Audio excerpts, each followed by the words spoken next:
This is Dwayne again. I'm here with you tonight. It's April Fool's Day, but this lesson is, I'm not going to fool you, okay? It's about a serious subject that is going to be of tremendous help for you in the future from this point forward. Especially if you're in the beginning of your journey and you're prone to you know, you're trying to get away from a certain lifestyle and trying to move into a better lifestyle. Let me put it like that. The next two lessons are going to be crucially important that you listen to everything I say and really put a lot of thought and prayer into some decisions that you'll be making over the coming weeks. And you don't have to make a quick decision. These are decisions that you probably need to think about for a little while and get to know some people because we're going to be talking about sponsors tonight. Sponsors and accountability partners. And don't forget our little guides that we've got here, this Participants Guide. We're actually moving out of Participants Guide 1 and we're moving into Participants Guide 2.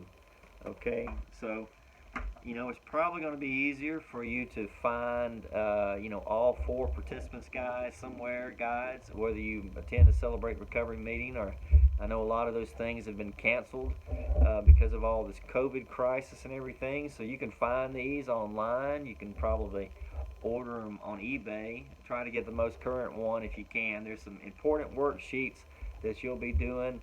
This lesson's important to hear what I'm saying, but also these little worksheets and these participant guides are going to be, going to help you out a lot. Some people learn better when they actually read and they write, and do these worksheets. It's kind of like, think of it like homework, okay? So, Principle 4 says, openly examine and confess my faults to myself, to God, and to someone I trust. Keep that in mind, to someone I trust, okay? And it says, Matthew 5:8 says, happy are the pure in heart, okay? Step 4 says we made a searching and fearless moral inventory of ourselves. Interesting, a moral inventory of ourselves. That means we're looking at ourselves and we're doing an inventory, seeing what our strengths and our weaknesses are, basically what our virtues are and what our vices are, okay? And we're actually going to put those on paper too at some point.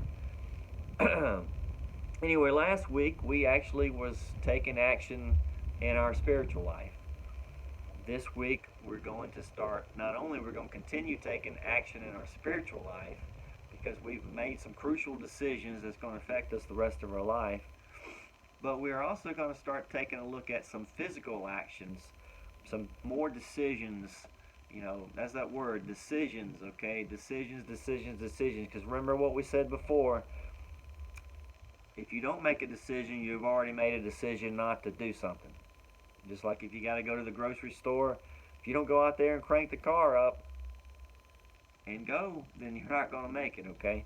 So we're making some decisions, and so we've made some spiritual decisions. We're going to continue that, but we're also going to start making some physical decisions in our life. Tonight's lesson is talking about sponsors and accountability partners, and basically, I'm going to get into great detail what these are, but I like to think of a sponsors, plural, or accountability partners. I like to think of them as friends, okay? But they're the good kind of friends, okay? And we got to think about some things, okay? Because you may think the good kind of friends are the ones that will drink a case of beer with you, and then you can't make it to work the next day. Or they might be, the kind of friends that says, hey, Frank, let's go to the strip club and spend all your money. And that way you don't have any money to pay your bills.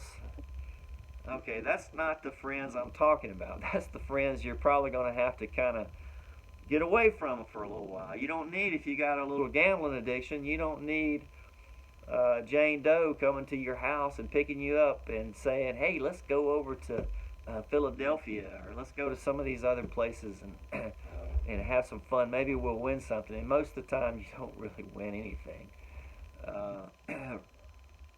But anyway, so we're going to talk about that. I like to think of sponsors and accountability partners as friends, but they're the kind of friends that can help you get out of a jam instead of making your jam worse. Okay, so So anyway, here are some reasons, and in this lesson we're going to be talking about, the reasons for a sponsor, and also talk about a little bit of a change of habitat that's going to help you out in life, the short term and especially the long term, down the road, because things just keep getting better and better when you get on a different path, okay? Unless there's some kind of natural catastrophe that happens, things are going to get better and better. So we're going to talk about, why. We're going to talk about why. And then next week we're going to actually talk about some of the qualifications that we want to look for in a sponsor and an accountability partner, okay? But this week we're going to talk about all about why is what we're going to talk about this week. So here's one of the reasons why, okay? We're going to talk about evil spirits, DNA, and we're going to talk about habits, okay? Remember when I was telling you that there's a fairly recent group of scientists, I think probably the last 10 or 15 years, called epigeneticists and epigenetic scientists. They study epigenetics, which is basically people's DNA. And I know from doing a lot of DNA genealogy that the studies show, research shows that up to 4 generations, you get a pre-selected amount of DNA from your ancestors. It is pretty much, they can spell out whether or not you're fourth cousins with someone based on the amount of centimorgans that you have. They can tell you if you're first cousins. They can tell you if you're an uncle, or your relative is an uncle based on the DNA you share, or a parent. They can tell exactly. Okay, you get half from each parent, and it splits in half again, and it splits in half again, so it's a quarters. But after the 5th cousin to 6th cousin, 5th cousin on back, it all gets real sporadic. DNA either falls off very quickly, or it, stays and hangs in there for a while, smaller segments. But they can't really tell if you connect with the DNA with a person, and once it gets to that 5th cousin level, they can't really tell if they're your 5th cousin or your 8th cousin or your 10th cousin. But they can tell if you're the 1st cousin or your 2nd cousin, 3rd cousin, or 4th cousin. But here's where I'm going with this. They've also found out there's certain personality traits that are affiliated with DNA that you inherit. In other words, there's certain inclinations that you have that came from one of your parents, and they got it from one of their parents, and they got it from one of their parents, and it was passed down. There's actually things called impulsiveness genes. There's, they've got genes tied down as to how much alcohol you can consume, what your liver's like, if you can handle it or not.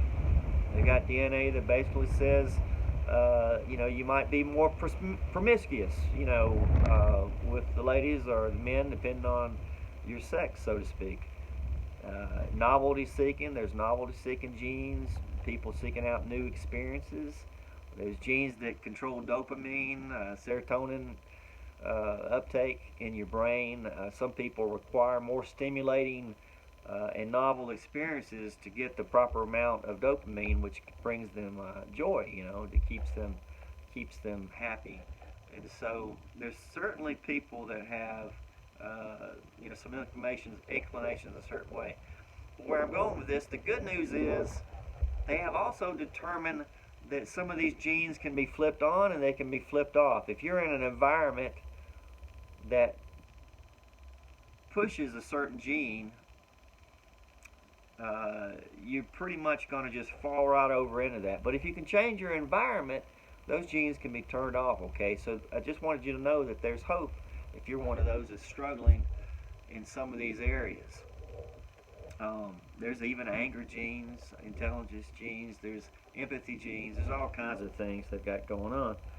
So I'm only telling you this because, we talked about the path, those neural pathways in our brain, right? How they're difficult to change if you've been doing them 5, 10, 15, 20, 30 years. I mean, because those pathways are clear and straight in your brain, but so it takes a little while to get on this different path, but you can actually change neural pathways to a new path to get you on a better journey in life. And it's not is a process through all of that. You know, the Bible says it's a renewing of your mind, okay? So scientists are just now catching up with what the Bible has been talking about for many, many years.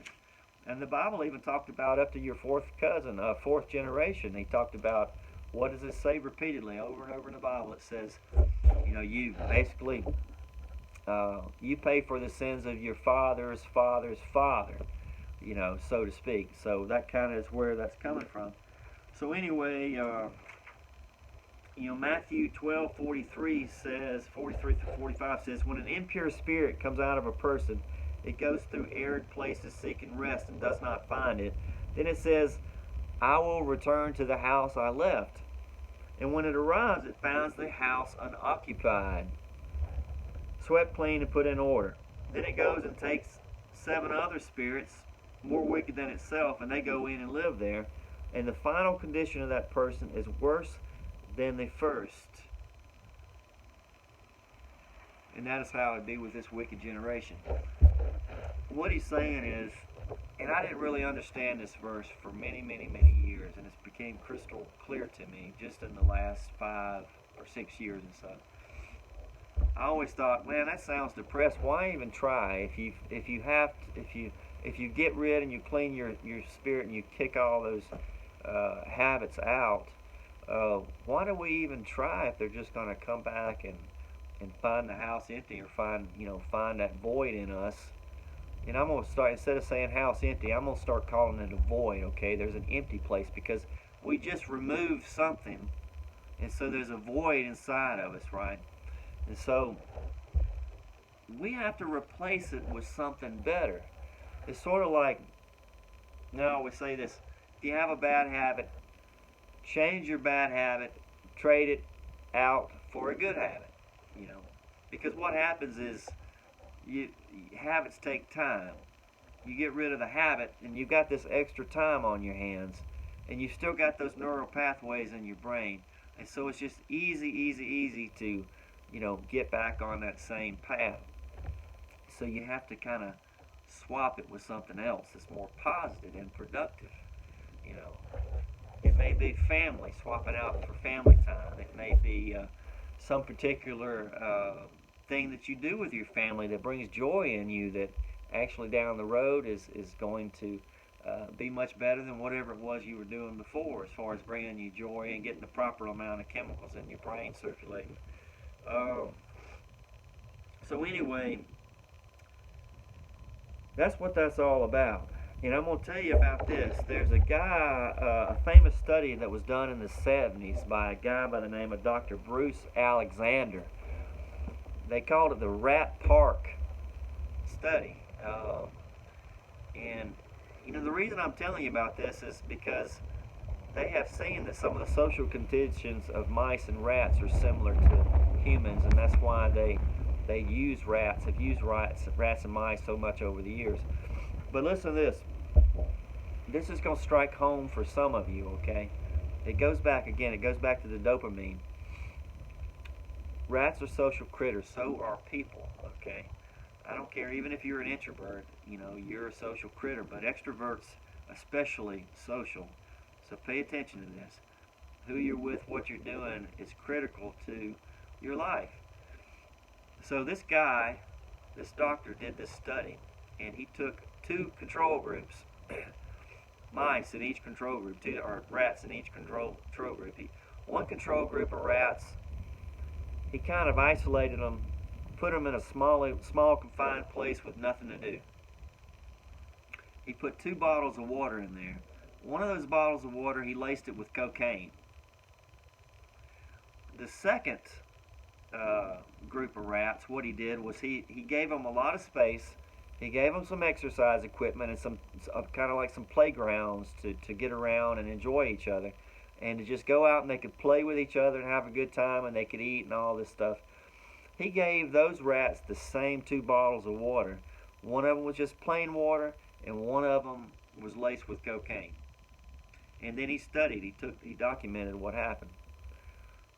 Well, you know, you might be surprised or you may not be surprised, but the rats that were bored and were not getting the proper social connections with other rats and they had a small area they were confined in, they were hitting that cocaine something fierce. I mean, they were just tearing it up. Some of them hit it so hard that they overdosed and they literally died.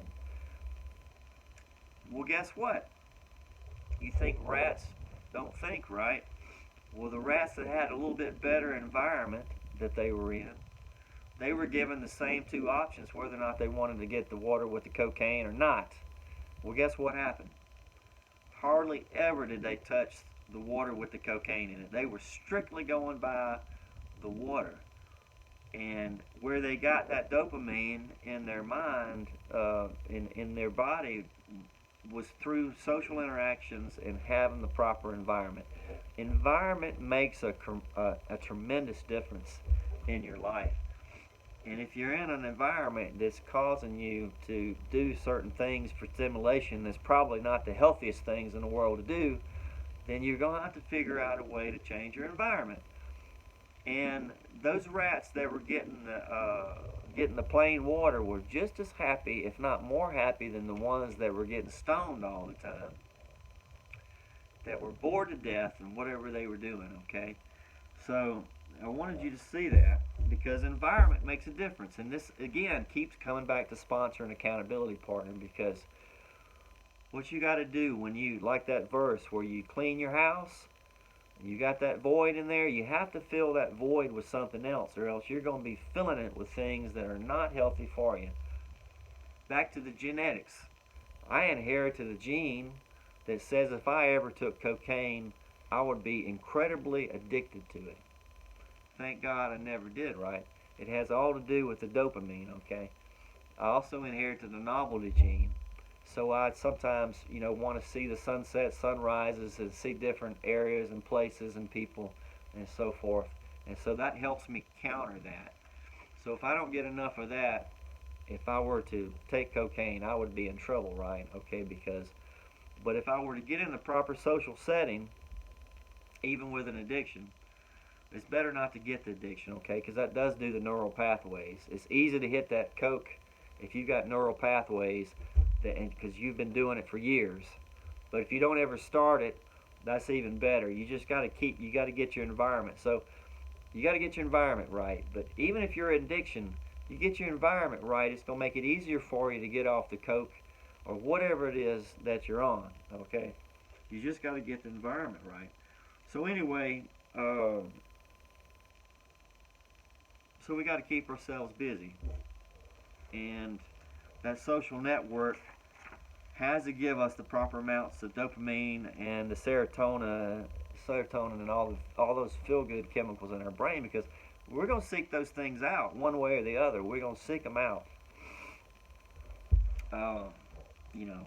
It may be cocaine, it may be drugs, it may be alcohol, it may be partying all the time, it may be the strip clubs, it may be just woman after woman after woman after woman after woman, and just a continuous cycle, to bring you the chemicals that you need in your brain. So you have to be careful about that. You have to get your environment right, okay?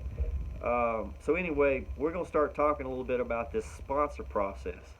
So Proverbs 15:14 says, "A wise person is hungry for truth, while the fool feeds on trash." Okay, so a wise person is hungry for the truth, but a fool feeds on trash. So if you're ready for the truth and power in your life, it's time to take out the trash, so to speak. It's time to make some changes. Start listening to some better things. Start thinking better things. Changing into better things. So the transition to be something better needs about three things. I mean, it's more complicated and involved in that, but a stronger relationship with God and Jesus Christ. Okay, that's a strong indicator that you're going to get better. A continued relationship with some recovery group or church. Okay, and there you're getting that social interaction, and it's actually countering some of the bad things that will tear you down in life. There's a lot of bad things out there that's going to trip you up. And, church is going to help with that, and being around people and getting active and involved in cookouts and different things, and getting your social network, different, where it's stimulating your mind and your brain finding some friends that you click with. That's not going to be the kind of friends that's going to take you off to a casino, take you off and get you drunk, or just use you and abuse you, and this kind of thing. The third thing is, a sponsor or recovery partner, and this is an accountability partner. And I'm going to talk in great detail about these next, the end of this lesson and the next lesson. But basically, that's, I like to call them a friend, okay? And it's, again, the good kind of friend, not the bad kind of friend. Sometimes the bad kind of friends we think are good friends. And, they're just out to have a good time. And you're just part of the process, okay? And sometimes they'll even try to tear you down if you try to improve your life. They call that crabs in a barrel syndrome. Look it up. Look it up. Crabs in a barrel syndrome. That's where you got a barrel of crabs. They're going to be cooked. One of them's trying to crawl over on top and get out. And right when that rascal gets to the top of the barrel and he's got freedom, all those other crabs grab him and yank him back down. It's a factor, bud. You got to watch for it. You expect it. Don't be disappointed when you see it, because I told you about it first, okay? So, not everybody wants to see you succeed. A real friend wants to see you succeed and get better, okay? Remember that. That's the difference. So, anyway, remember that story that I told you before about the guy that had the wife. They were both on drugs and alcohol, and seriously, had a couple of kids at home, and he would stop at the same gas station every day, get the beer, and go home and sit in front of the TV and just get loaded and just get dog drunk, and just basically neglect the kids. And then he changed his life, turned it over to God. He would pick his kids up at the daycare, and he'd come home, and he would stop at that same gas station, but this time he would buy juice to give to his kids. He'd go home, or he would take them to a park, and he would spend time with them. Remember the verse? You clean out your house, there's a void there. You do something with that void positive. What he did was he started spending quality time with his family, and he got involved in church. And that's what kept those demons off of him, okay? That's what kept those bad habits at bay, so that he could actually turn his family situation around into a better situation. So anyway, that's a clear example, but there's example after example that you have to swap your time out with something else. So swap the bad habits for good habits, so to speak. And that doesn't mean binge watching TV and still abandoning your kids. It means spending time with your family. Sometimes it means going back to college and improving your life, getting your financial situation better. So anyway, here's some reasons why we need accountability partner sponsor, okay? One thing is biblical. Ecclesiastes 4:9 through 12 says, "Two are better than one, because together they can work more effectively. If one of them falls down, the other one can help him up. But if someone is alone, there's no help for him or her. Two people can resist an attack that would defeat one person alone." If you're on the battlefield, you're only looking one way. Something could sneak up behind you and knock you in the head, right? You got two people back to back looking in all directions, and you're going to be safer. So that's an interesting verse.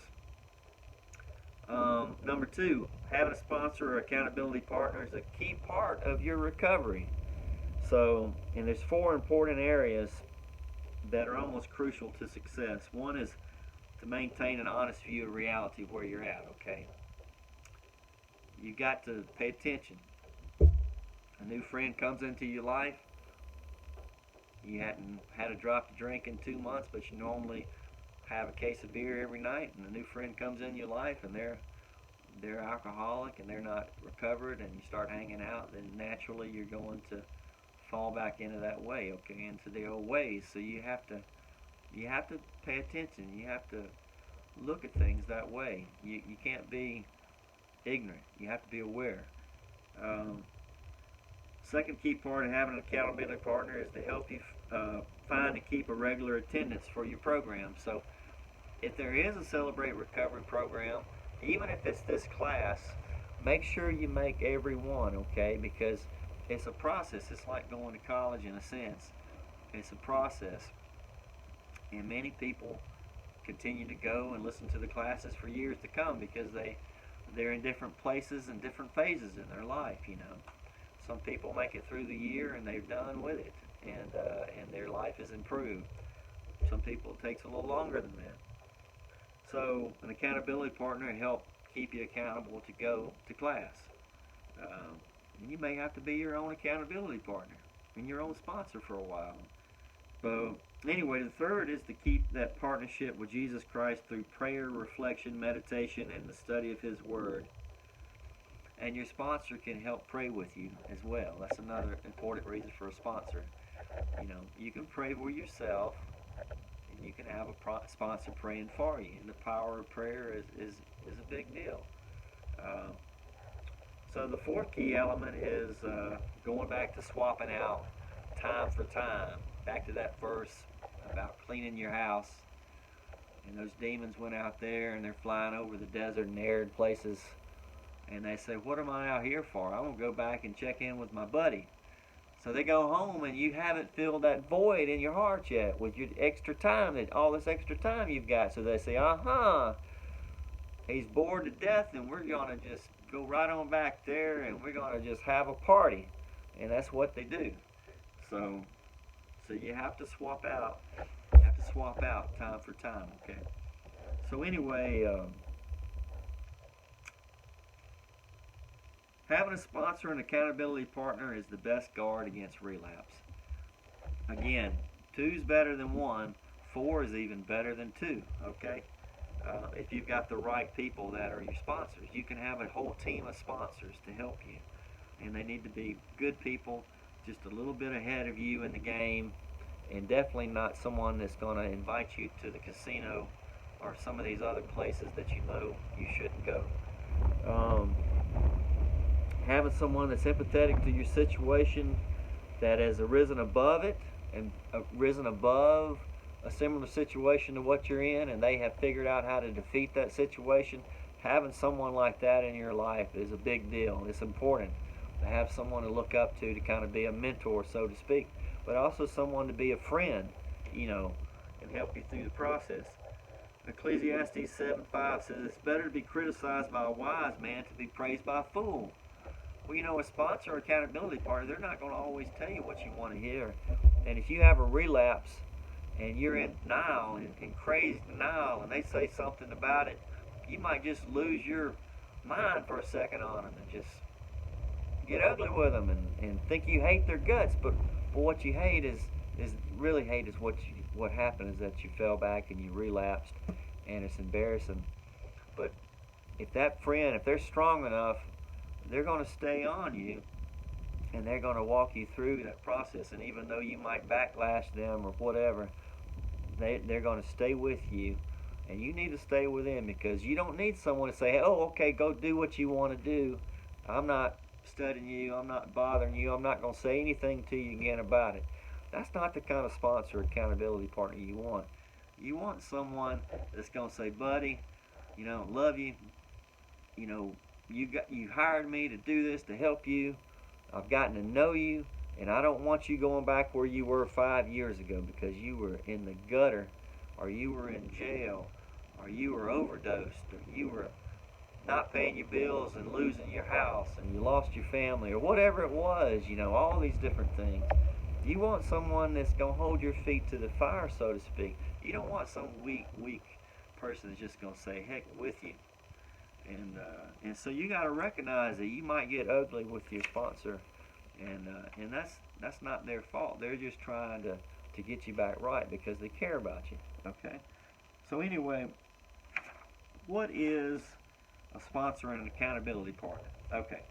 Basically, a sponsor is someone who's already been through the things that you've been through, but they are a step ahead of you, so to speak. They are definitely not behind you. How is someone that's worse off than you are going to help you? You got to have someone that's stronger than you that you can relate to. You don't want someone that's going to be, like I said, dragging you off to the casino, okay? If you've got a gambling addiction, that's not somebody that's going to help you, okay? they're gonna just enable you. That's not the kind of sponsor that you need. That's not a friend, as we talked about.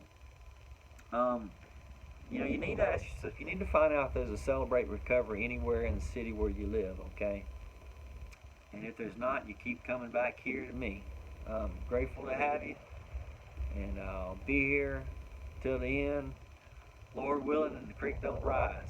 Okay, so anyway, find you a Celebrate Recovery, because that social interaction is important. Remember the rat park thing I told you about. It's social interaction, and the proper kind of social interaction.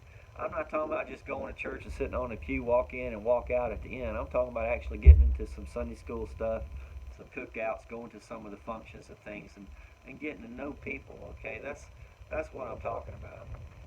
There's nothing wrong with just going in and sitting to the lesson, but that's not going to give you the social interaction you need, because then you're going to be out partying on Saturday nights and getting drunk and chasing women. Okay, so get your social interaction at church and all the church functions and everything, and do that. And stay away from the women, trust me, or stay away from the men, depending on who you are. Uh, so, so anyway, that kind of tells you a little bit about what a sponsor is. Their main goal is to guide you through the program and answer questions. In other words, they have been through the program at least once. They know all the steps. They've been where you were, but they're not doing that stuff anymore. Okay, and so that's where they are. So here's the difference: an accountability partner. That's basically someone that's going to hold you accountable. Okay, that makes sense. Accountability partner, someone that's going to hold you accountable. It's not that the sponsor doesn't encourage you and hold you accountable to a degree, but the accountability partner is specifically, they may not get into more of the personal details of your life, or you confide in them some things, but that's going to be the person that's going to invite you to the church functions and try to, and you gotta select them and talk them into doing that. Okay, not everyone is naturally inclined to do that kind of thing, or they might not even know that you're interested in that sort of thing. So sometimes you got to change your environment, but your body doesn't want to change the environment. Matter of fact, your mind has all these neural pathways and these habits, and they're going to be just raising hell with you about, you go back and do what you've been doing all this time.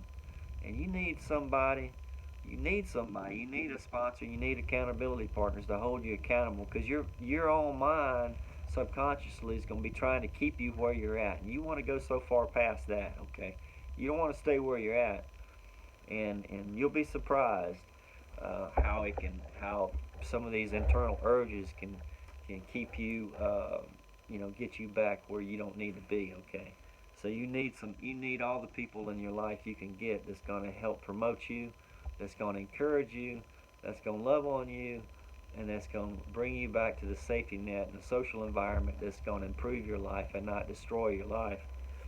So anyway, basically a sponsor is your personal coach, okay, that's been through the program. And if there's not a Celebrate Recovery thing at your church that you can, or one you can find, basically a sponsor is basically a friend that's going to be there for you to help you with these hang-ups, hurts, and habits, and encourage you, because they were doing some of those things 5 years ago or 10 years ago or whatever, and they figured out how to not do it anymore. That's what I'm talking about. Whether there's a Celebrate Recovery program or whether there's not one near you, that's what a sponsor can be in your life. You don't have to give up on that just because you don't have a program there at your church. So anyway, the accountability partners are the team that works on yours and theirs behalf to encourage each other into that new path and to get you to stay coming. If you miss church, or if you miss a lesson, they're the ones calling you saying, "Hey, buddy, come on out." Or before you miss a lesson, they're calling you to see what time you're going to be there that night. And it's a friend. So anyway, we're going to end this week, and next week, we're going to talk about this sponsor. We're going to talk about some of the qualifications for sponsors, and we're going to talk about some of the qualifications for the accountability partners.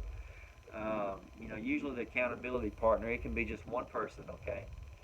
That's the one calling you that's got your phone number, seeing where you're at, so if you're going to come out Sunday, or if you're going to come out Wednesday night, if you're going to come out to this cookout or some other church function, or if you're going to come out to Celebrate Recovery. And the sponsor is that person that's a little bit ahead of you in the game, and they're going to be the ones encouraging you to not relapse, to not fall back to your old ways, okay, and to stay on that new path. And by them being able to beat the path, the things that are harassing you, you've got someone to look at to say, hey, this can be done, okay, because someone else did it, and I'm looking at them right here. And you can have more than one sponsor. You can have 3 sponsors, 2 sponsors, 4 sponsors, however many sponsors it takes to keep you encouraged and to keep you from relapse, and that's what you need. And we're going to talk about some qualifications next week. And I love you, and you have a good week, and I will talk to you next Thursday, okay? And you have a good one. Good night. God bless.